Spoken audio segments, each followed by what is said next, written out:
The readings this week will tell us the story of the early life of Moses. Today's reading comes from Exodus chapter 1, reading from verse 1 to 22.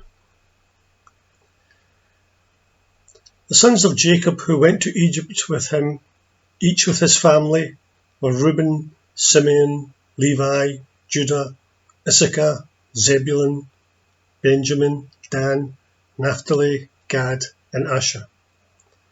The total number of these peoples directly descended from Jacob was 70. His son Joseph was already in Egypt.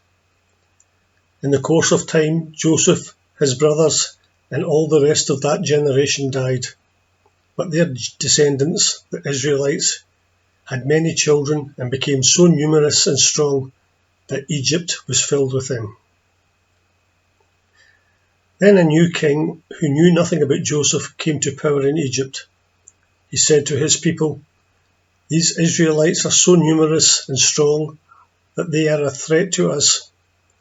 In case of war, they might join our enemies in order to fight against us and might escape from the country. We must find some way to keep them from becoming even more numerous."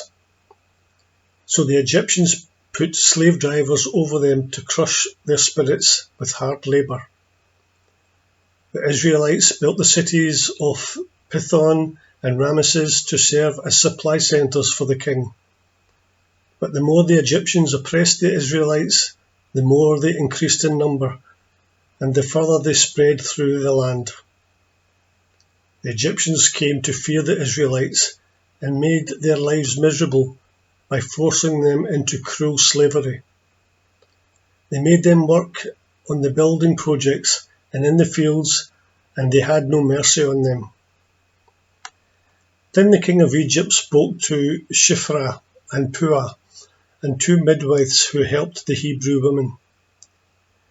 "When you help the Hebrew women give birth," he said to them, "kill the baby if it is a boy, but if it is a girl, let it live." But the midwives feared God, so they did not obey the king. Instead, they let the boys live. So the king sent for the midwives and asked them, "Why are you doing this?